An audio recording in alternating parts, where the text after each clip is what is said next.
Welcome to Money Talk Viewpoint, the podcast for financial professionals, CPAs, attorneys, wealth managers, and trusted advisors who work with high net worth individuals and family offices.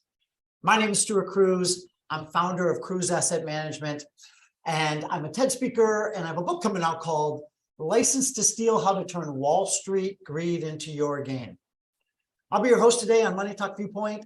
And for those of you who are not familiar with Cruz Asset Management, we're a boutique asset management firm. We are quantitatively focused, and we run a virtual family office. And for those who know what a family office is, it's when a family has so much money, they hire a team of professionals to manage their assets. Now, most people don't have the $500 million or $1 billion it takes to have a family office. So we have a virtual family office where we work in a team-based approach with your CPAs, your other trusted advisors, to proactively look at some areas of opportunity for your finances. We bring in national experts to help solve and take advantage of these areas for you. And you can do all this without the payroll of having your own family office together. Areas like premium financing, buying and selling your business, captive insurance, reducing your tax, advanced estate planning, and the like.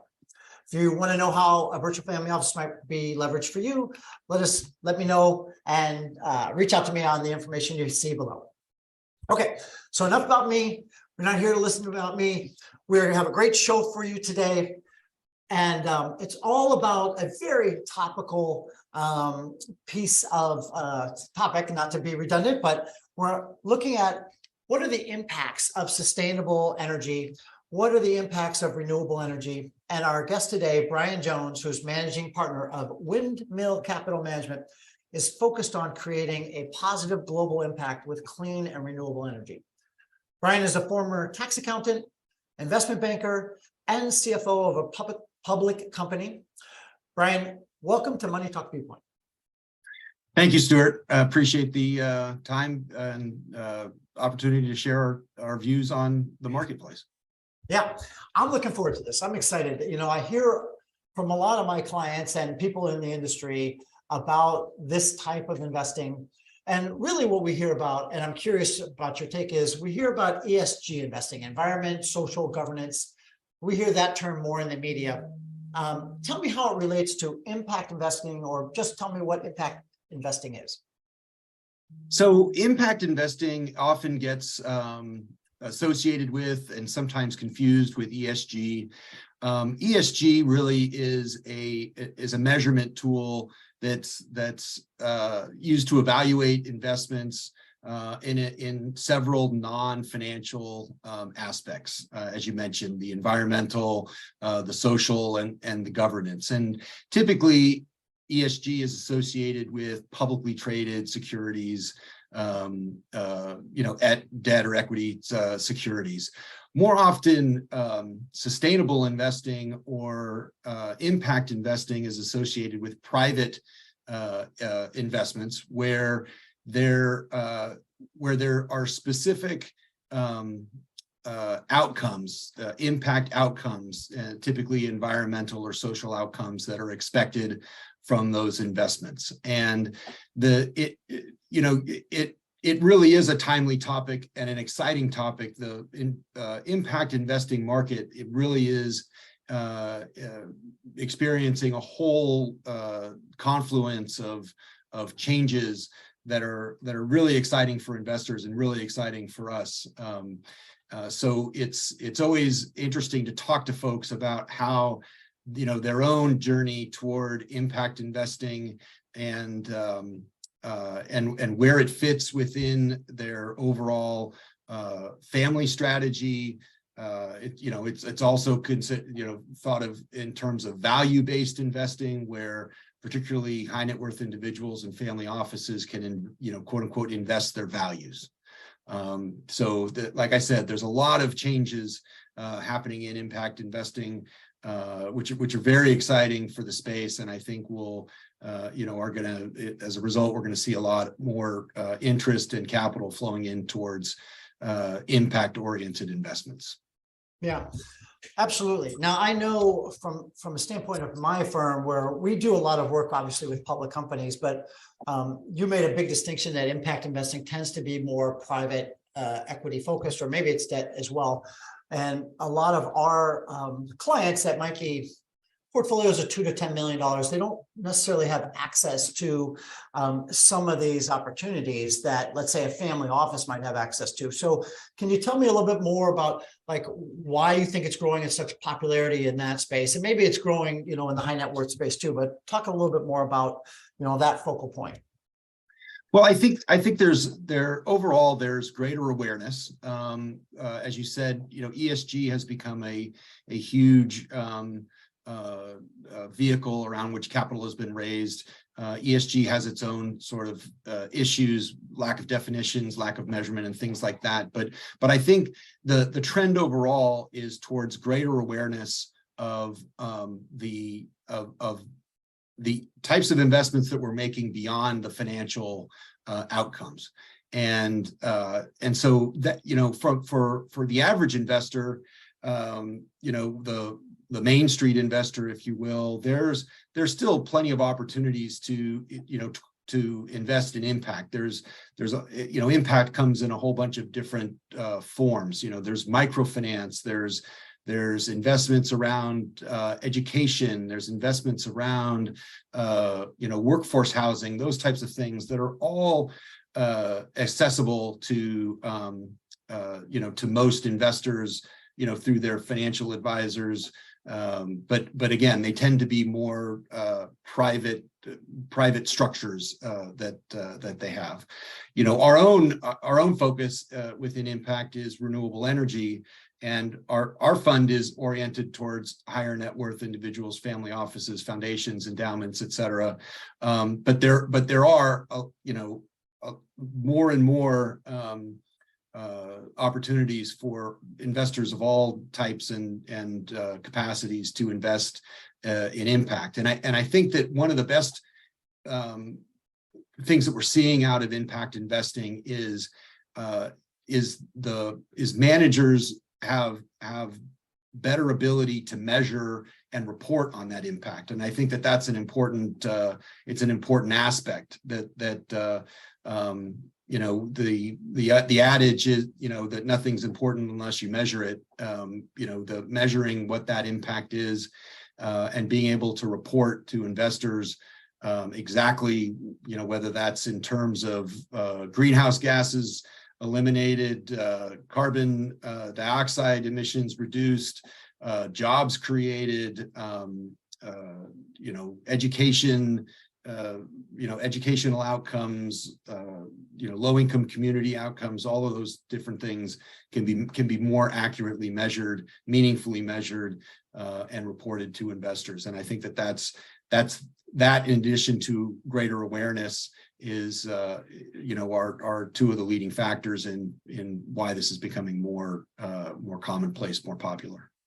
Yeah, it seems to me like there's a big shift in the investment language, if you will. Like when I was growing up in this industry, before I had all the gray hairs that I have now, it used to just be all about shareholder maximization. Like that was what it was coined. And if you kind of study this, and I wish I really studied this a little bit more intensely, but at one point somebody said that was the goal of any company, was to maximize its own shareholder value, and then everybody else would take care of itself. But now it seems like there's a shift, at least in some circles, where it's not just shareholder maximization. You need to maximize the stakeholder value. So even if the person doesn't own share in the company or in that investment, but they are affected by the investment or the company itself, they are stakeholders in that company. Like maybe they're downstream from a water source, or they're around the air, or what have you. So I think there's been a palpable shift away from just that myopic shareholder value investing and optimization, right? Have you seen? Yeah, I think that's absolutely right. We're definitely seeing more of that, and a lot of it is because it's in the past it wasn't effectively priced into a company's operations, and increasingly, and climate change is a great example of that. Companies committing to zero carbon or carbon neutrality, those costs those indirect costs are being priced into companies' business models, and that's in part what's driving, again, that awareness and the measurement and that broader stakeholder outlook, as opposed to just who are the owners of the company. Right. So you touched on this a little bit. You hinted at this, being able to measure specific criteria that are not normally on the balance sheet of a company, right? But I looked at Windmill Capital's website, and I see it says you're addressing 16 of the 17 United National Sustainable Development Goals. So can you give me some examples of very specific examples of what impact investing strategies you've been using, or some of the companies you've been working on investing in, and some of your brightest spots? So we are an investor in commercial scale on-site renewable energy assets, which means that we help companies typically finance on-site energy production, which is cleaner, cheaper, and more reliable than utility provided energy. And to benefit from that on-site energy production, essentially on a pay over time type of model, where they're paying for the energy, whether it's electricity or thermal energy, and they're paying for that over time. And so we're enabling the growth of renewable energy by providing that financing, through our ownership and then sale of the energy, and the benefits. The United Nations Sustainable Development Goals cover a whole host of things, from water conservation, which we see particularly in people are unaware generally of how much, particularly in building heating and cooling, how much water is utilized, because you're typically using evaporation chillers in traditional heating and cooling, and alternative energy, including geothermal, can eliminate virtually all of that water evaporation. So it's preserving accessible water for human consumption and agricultural uses. Another of the SDGs is relates to of course the environment itself and climate change, and we all know the benefits of renewable energy towards climate change. The SDGs relate to education, and again, we work with renewable energy developers that are focused in some cases exclusively, but at least partially, in providing renewable energy for schools and colleges. And I was unaware of this fact until recently, but our public school system represents, I think, the third largest investment in city, state, municipal owned facilities in the country. And so our ability to provide cleaner, cheaper, more reliable power, heat for those facilities means that there's more resources available to actually educate kids instead of running those operating those facilities. So things like that to me are super exciting. I look at my own kids' education experience, and there's a constant struggle over funding for education. It doesn't matter where you live. It doesn't matter the community, the state, the level of education. There's never enough money for it, and we feel like we can make a big difference by making a little difference a bunch of times, right? So one school doesn't mean a whole lot. 2 schools may not mean much more, but a dozen schools, 100 schools, 500 schools, 1,000 schools, we really start to move the needle. And that is, that's that collective, working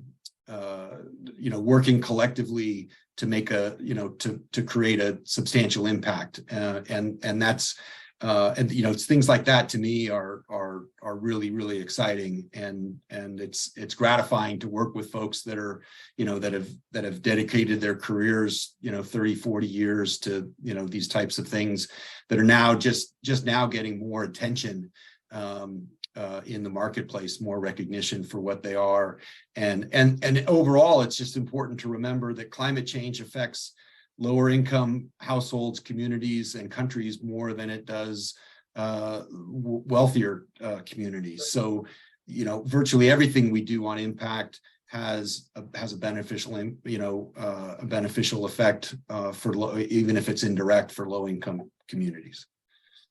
Yeah, so that's great. I have 4 kids in public school right now, so that's great to hear about the public schools, and obviously an altruistic endeavor that will lift up society. What about something that's a little bit, I'm going to go with the word dirtier, that has been getting a lot of bad press? I have enough knowledge in this area to be dangerous, but let's say crypto mining. So it just struck me, you saying I'm using on-site energy, renewable energy. We were talking about potentially launching a crypto mining fund, and I know the 3 characteristics of whether this is going to be successful is hash rate, which you don't have that much control over, but energy costs and the price of crypto. So those who can get access to lower cost energy tend to win. And right. If you make it on site and or figure out a way to do it from a renewable standpoint, that's where crypto mining really gets its bad blemishes, is the fact that it's just hurting the environment. So have you guys gotten involved with that aspect of the crypto space? So we're not yet involved with crypto in that way. We've studied the space quite a bit, and you're absolutely right. A few years ago, it was more a capital cost around the hardware and the software programming and to maximize hash rate. And now that those costs have come down, really the critical factor in profitability, relative profitability among crypto miners, is going to be the cost of energy. At the same time, they've gotten a lot of pushback because they consume a lot of energy, and there are questions about the social benefit of using all of that energy, and staying out of that debate. The energy issue has been central to a lot of the success in crypto, because there have been utilities that have curtailed energy to crypto mining when they've got other needs within the system. So we've talked to a number of folks who are utilizing or have plans to utilize some sort of waste energy or waste fuel to power crypto. There's a lot of examples of that out there. We're actively looking at those. It's a little bit different from what we typically do, because our focus really is on technologies, renewable energy technologies that are proven, well established, so that we know what the output is going to be. We can reliably measure that output, and we can also reliably measure the costs associated with operating and maintaining those assets. And then from the revenue side, we typically look for longer term agreements, so that the revenue has greater level of predictability, which typically you don't get in that crypto type of offtake, because the profitability is going to depend on what the value of the whatever tokens it is that they are mining.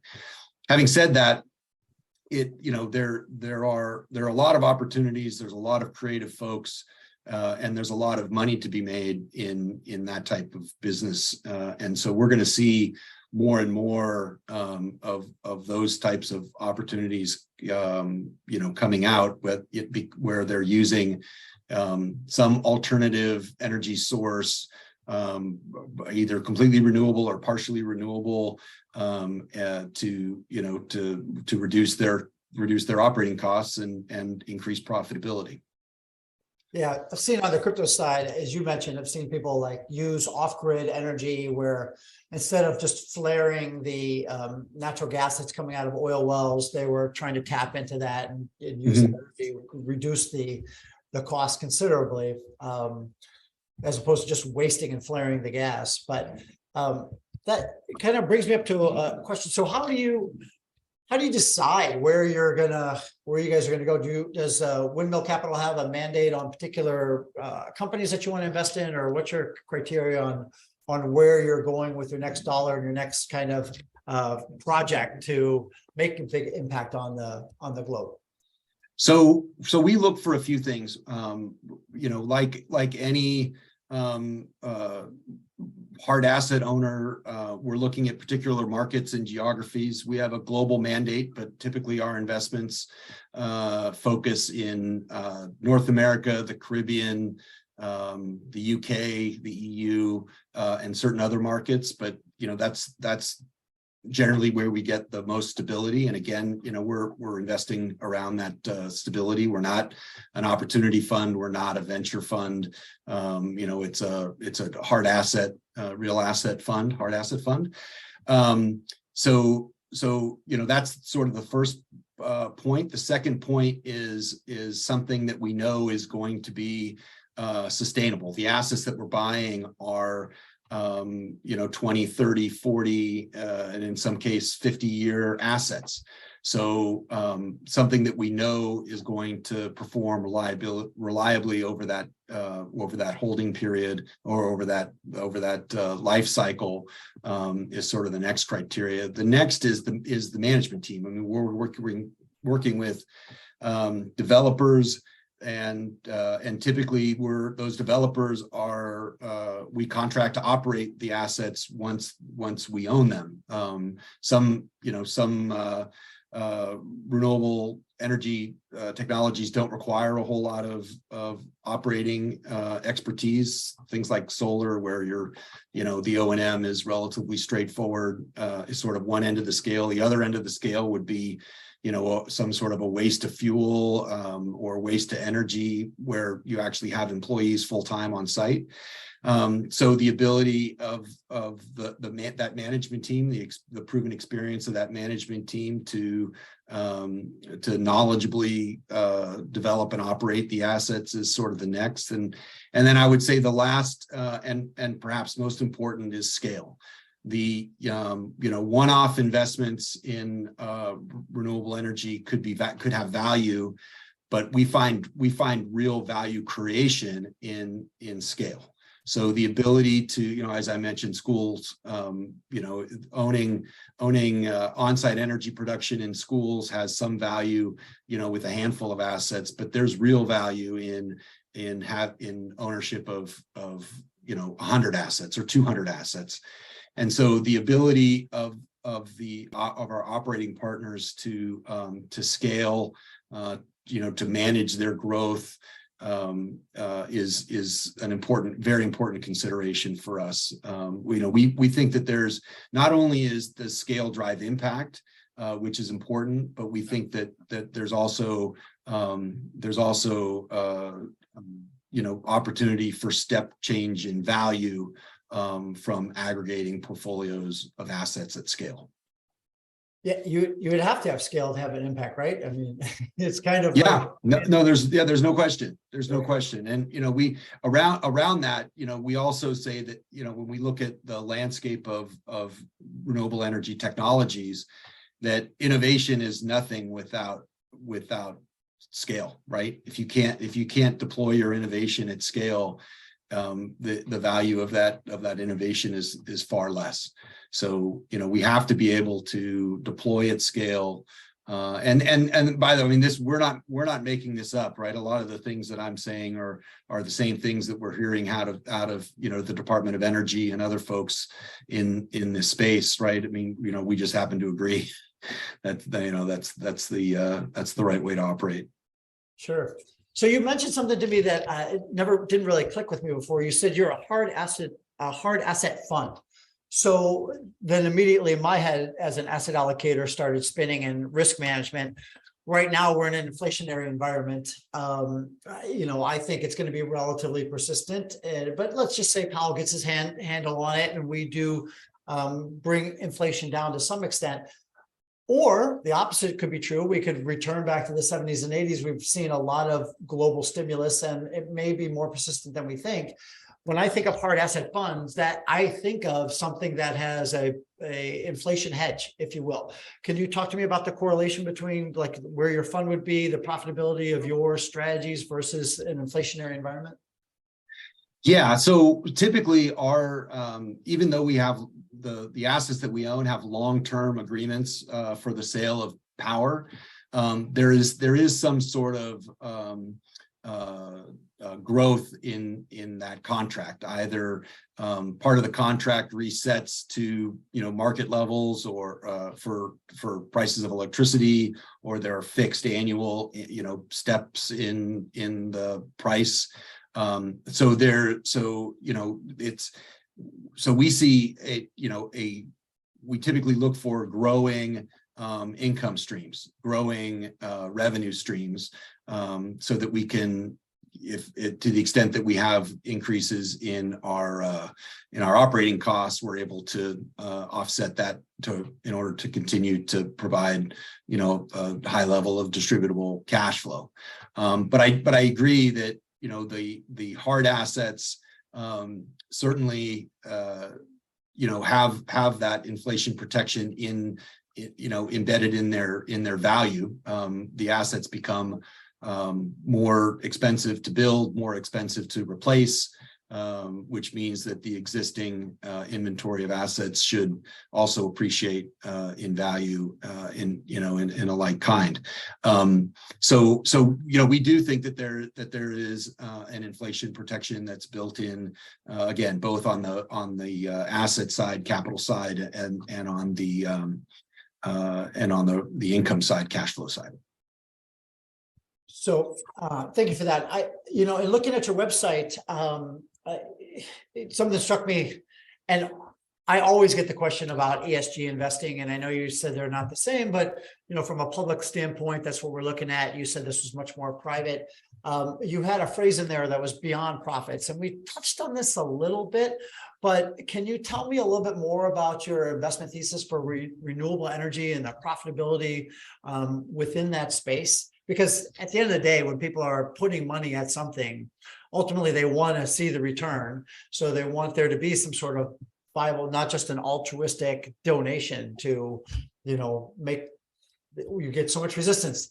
Right. Public schools are helpful, but every time there's a vote to raise the taxes, they vote it down, right? So right. It's got to be a profitable venture for people. So tell me a little bit more about how that works for you guys. Yeah, you make a great point. It's important to distinguish, impact investing from donations, right? This is not philanthropy. There at the end there has to be a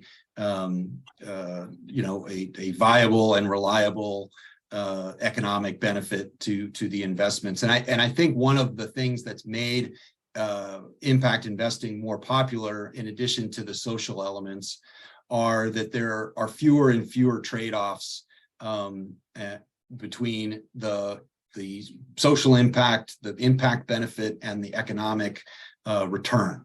It used to be that you would expect from an impact investment there to be a lower economic return in exchange for the impact that's being delivered, and that that is increasingly not the case, that you have to make these trade-offs, and particularly in renewable energy, the trade-offs, I don't think there's a trade-off at all. I think that we are able to generate market level risk-adjusted returns from our investments while delivering substantial economic or environmental and social impact. And the things that are driving that, I mean, it happens to be the end of February, and we've had a significant weather system move through really the entire state of California. I'm in Northern California.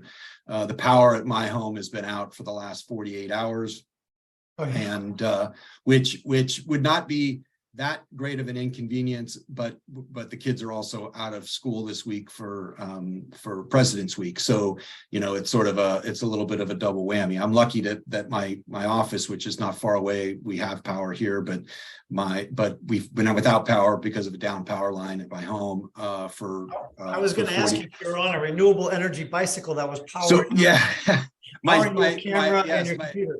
My 15-year-old son has volunteered to pedal the generator so that he can play video games. The economics of on-site energy production, as I said, it's cleaner, it's cheaper, and it's more reliable. And I think that from a pure economic standpoint, cheaper power, is always going to be favored over more expensive power, and for whether it's hotels or apartments or business, real estate owners, municipalities, the opportunity to pay less for your power, there's a clear economic benefit, right? It's making your business more sustainable. It's making your real estate asset more valuable, or at least more competitive, if not more valuable. So the ability to deliver power at a lower cost is important, and we're able to do that, through renewables and for a number of different reasons. Obviously, in the last 10 years, the cost of renewable energy technology has come way down as a result of production having gone up. But we also, in the U.S. at least, have huge government incentives, tax credits, and other incentives that subsidize the cost of that energy. So virtually everything that we do in the U.S. is benefits from a 30% investment tax credit. That's like 30% free equity for these projects. So from an investor standpoint, that's a nice benefit, but it also means that power can be offered under a long-term contract more cheaply. Reliability, like I said, I'm experiencing the whole reliability thing right now, and between increasing severity of weather events, the problems with the grid and transmission. There's a whole host of reasons why power reliability is going down when we look at grid provided power, and at the same time, the costs of that power being out are higher and higher. You can think of some extreme examples. If you're an owner of a data center or an owner of a crypto miner, without that energy, you're out of business. There is no business to be had without that power. The same could be said for apartments and hotels and senior housing, and for a whole bunch of other different businesses. So that reliability is increasingly important, and the lack of reliability becomes increasingly expensive.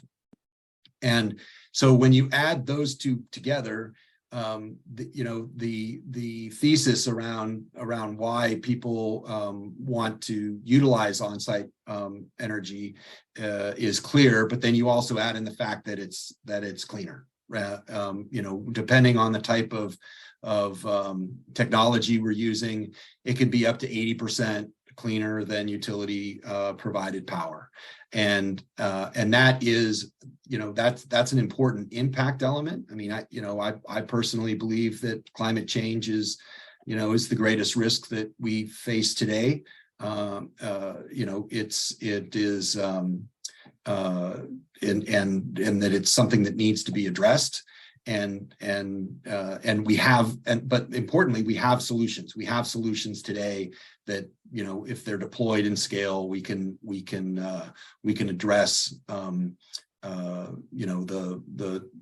2 degrees of global warming and carbon dioxide and other emissions. You mentioned flare gas, and methane is a terrible greenhouse gas, one of the worst greenhouse gases, and so we prioritize the impact that from our investments, but the economics really come first. I mean, in all transparency, when I first started looking at this segment, it was driven by the economics. It was an economically driven analysis that we performed, and the impact was secondary. But we make the impact, as far as measurement and reporting and everything, on equal footing with the economics, just to as a rudder, as a keel for our business, to make sure that we remain focused on examining opportunities to provide that impact. Yeah, it's so interesting. I think when I grew up in this space, so my undergrad degree is in chemical engineering, and I used to work at Goodyear. And so this is back in the late 80s, early 90s. And I actually at one point put on a suit coat made out of those 2-liter Coke bottles, polyethylene terephthalate, or PET is what it was. And the dream was to be able to recycle this PET because it was the #1 most recyclable plastic there was on the planet. But it was far cheaper to make it from virgin materials than it was to actually gather the bottles and recycle it and purify all this stuff. So there's been a discussion. I was actually this weekend over with a discussion with a bunch of, I consider to be very intelligent people that were trying to plan, or trying to hypothesize of where they thought the world was going to be. And one of the viewpoints was that it's going to be a better place because whenever we get to a certain problem threshold, like when we saw oil was at $160 a barrel, that so much capital flowed into that industry, it helped spur more economic development and helped spur other avenues for energy creation. And so what's, I guess, swirling in my head is your 30%, head start, if you will, from the government and this economic disparity. Where is the break-even point, do you think? So that's one question. And the second question is how it used to just, as you said, just be about the economics. Like at some point, it was like, once we get to a higher economic trade-off, the investments will flow. You just won't be able to help it. It will happen. But there's been much more of a desire for the other side. And if you're leading, or at least putting up, all of the impact statistics as well, how much has that really affected the money flow? Like, is it like, what percentage? Would you give me a guess of like percentage of decisions that people make on the impact metrics versus the actual just solely economic metrics? It used to be 99-1. Like, what do you think it is now? Right. So, so on the second question, as you said, 99-1 might have been a generous estimate, because people, in the past, people just made a distinction between what their investments were and what their philanthropic activities were. Right? There wasn't a lot of opportunity to blend the two. Now you have an opportunity to, and I particularly, talking to foundations and endowments here, right? I mean, if you have a mission to provide some social good, why not have the preponderance or all of your investment portfolio likewise targeted toward that positive social outcome or other positive social results, environmental results, et cetera. And so we're seeing more and more of that come into the calculus. but it really is on a case by case basis, right? We're talking broadly, it's increasing. But I think on a discussion by discussion basis, there are some investors that are still that are interested in what we're doing purely because of the economics, because they have an interest in energy more broadly, because they have an interest in real estate, and investment areas, commercial areas that are sort of adjacent to renewable energy. They're sort of a natural affection for or an interest in what we're doing, and so you have that. And then there's other folks that find us or find us interesting because of the impact side, because they've gone through the process of doing a values assessment, and particularly as they've been talking for years about the great wealth transfer from the boomers to the next generation, and as that upcoming generation gets more involved with investment decisions, that as a generational matter, that younger cohort is more interested in the impact, both negative and positive, avoiding negative impacts and creating positive impacts of how they invest their money.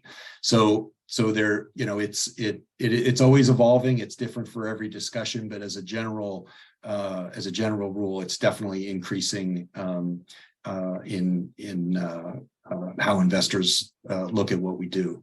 From the first question, it's each of these markets are super interesting. I think we've looked at plastic recycling, and you mentioned working for Goodyear, the recycling of tires, and I can remember as a kid, tire fires that took years and years to go out, and how the government addressed that, and there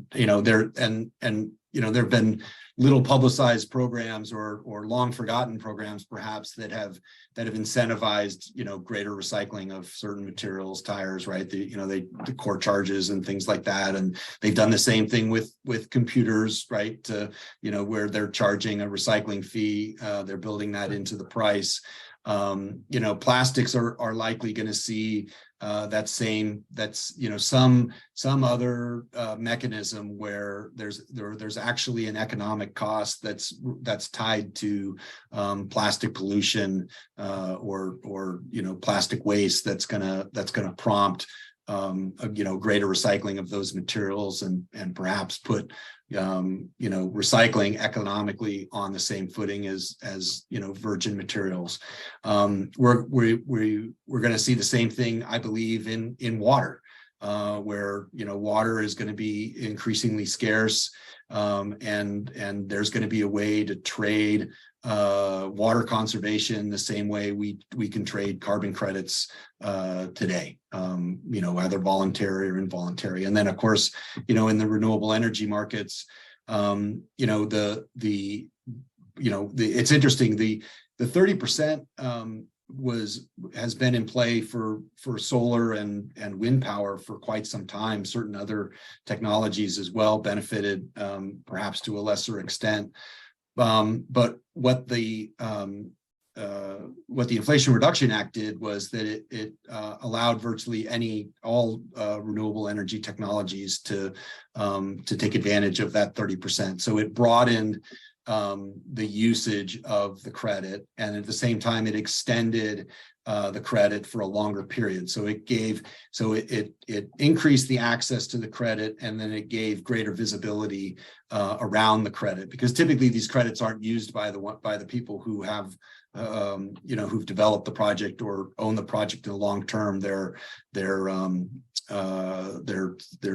securitized and sold, or they're monetized in some other way, so that they can be utilized by folks who have tax liability. So there's so that's an important element to that market, creating more efficiency and clarity in that credit market. But we've been working on this fund for nearly a year. And so we started it well before and formulated our investment theses well before the that credit was available for the types of projects that most of the types of projects that we work on. And those projects were able to stand on their own economically before the 30%. The 30% just makes it a lot easier to reach economic hurdles and reduces it, de-risks really, because you're reducing the equity investment that you're making, and so that equity investment can withstand greater fluctuations in cash flows to meet the targeted return. So that's how I look at it. It substantially de-risks the investments, and it does so for an extended foreseeable period of time, and so that's there is certainly an economic benefit, but that risk reduction really is, I think, what is most important for most investors as they consider renewable energy, a segment that they might not otherwise have been have much experience with or be thinking about. There's definitely a reason to outside of the environmental considerations, there's a good reason to consider the segment and to learn about it, and so that's a lot of what we do, is just educating folks on what are these technologies, how do they work, what are the economics around them, those types of things, because it's a familiar space, but it's not a space that people have deep experience in necessarily. Yeah. So if a family office wanted to pursue an impact investing strategy with renewable energy, how would they go about doing something like that? So, for us, like I said, I think it is difficult to pursue an impact strategy around renewables in a public format. There's certainly publicly traded companies that have direct, whether they're manufacturers or owners of those types of assets, manufacturers of different various components, et cetera. That's one way to invest in the segment, through public investing. I think the best way to invest in the actual ownership of projects is through a private investing, and that at least is true for now, and that's partially because there's not a tax efficient way to own these projects in a public format. Our fund is a limited partnership. We pass through the income without a corporate level of tax. If we tried to do the same thing in a public structure, we'd incur a corporate level of tax, and so it would reduce the return. So there's no renewable energy REIT that you can own today, right? Where there's a tax-free pass-through. The energy equivalent would be the oil and gas master limited partnerships, or MLPs. That's not available today. So again, I think the most efficient way to invest these projects is through direct investment, or through private investment, a fund, and because scale is so important. I'm self-interested here because we run a fund, but I think that because scale is so important, and it continues, particularly the commercial segment in renewable energy is so fragmented, that it's important to have somebody who's in the market like Windmill full time, talking to developers, working with them, understanding the landscape, understanding the development issues and supply chain issues, and seeing a greater flow of opportunity, and then also being able to aggregate capital from different investors in order to create that scale. And again, I think that there's tremendous impact as well as economic value in creating that scale. And so pooling capital with with other families, high net worth investors, et cetera, is that creates that opportunity. So there's a few of us out there that are in this space, and so it's locate guys like us that and find one, and then from there it's your typical sort of manager diligence. I mean, beyond that, it's even though there's an impact element, and we write about this quite a bit. We've talked to a lot of family offices and stuff, and there's from a diligence standpoint, it's the same type of process, and it's just as important running diligence for a private renewable energy manager as it is to run it for any other hedge fund or other private manager that you're going to be working with, and perhaps even more important, really, than because you want that manager's values to align with the values that that's, if it's an impact oriented investment, you want those values to align, as well as the business acumen and experience and those sorts of things. So diligence, like I said, maybe even more important for in the impact space.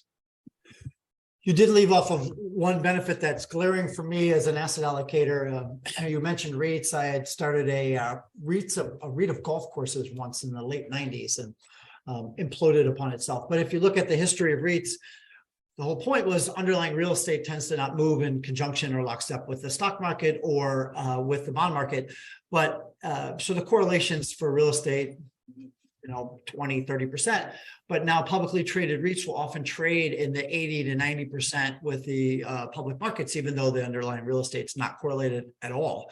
Right. So I imagine it would be a very similar situation as a private investment, that especially a longer term private investment that are marked to market, over longer periods of time. You have much less volatility, much less fluctuation, that much greater diversification benefits than you would if you were investing in a privately driven or a publicly driven company. Yes, no, and I think that's particularly timely comment given what you mentioned before. We don't really know what's going to be happening with rates. The inflation picture is murky.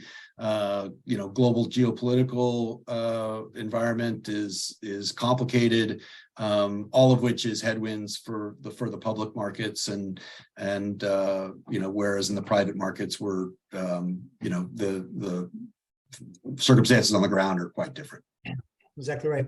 Can you tell me a little bit about your before we wrap up, about how somebody would invest in your fund? You have tell me, is it one fund? Do you have multiple funds? What are the minimums? What are the lockup periods? Those kind of things. We have we have one fund that we're managing now. It's our first fund, so we're very excited. It gets 100% of our attention, 110% maybe. Yeah. It is targeted towards family offices, foundations, and endowments. There's a $1 million investment minimum that can be waived by us as the manager. It's a 5-year fund with 2 1-year extensions. So the notion is, as I said, to aggregate assets and then capitalize on the portfolio premium as I see it, and I think that there's a lot of evolution that's happening in the energy markets more broadly. These independent power producers are going to be a completely new sector, and so I think that we've got multiple exit opportunities, but it's all locked up. There's no redemption period, but like I said, it's a relatively short term fund for a much longer term investment. And our focus in that fund is the ownership of operating assets. We intend to buy assets upon completion where we are putting our capital in concurrent with the commencement of operation of that asset and the cash flow from those operations. Well, it's fantastic. Brian, it's been great having you on the show and learning about the evolution of impact investing and how renewable energy could fit into your investment portfolio. I hope the audience learned a lot. I know I did. It was fantastic. How can people get a hold of you? We are on the web, as you said, windmillcapitalmanagement.com. A little bit of a mouthful, but once you type it the first time, then you don't have to type it anymore. Windmillcapitalmanagement.com. You can connect with us there. And then, of course, LinkedIn. I think the company and my personal LinkedIn information will be included below. Yep. I am sure we'll put the links down below in this recording. And if you think you'd make a good guest on Money Talk Viewpoint, please reach out to Chantel Leeson. The information there will be below. Learn more how you can get involved with getting your ideas out to financial professionals, advisors, other centers of influence, so that we can all become better informed and make the world a better place for generations to come. My name is Stuart Cruz, and it's been a pleasure to be your host on this show. Thanks for watching, and let's always work to be a little bit better every day.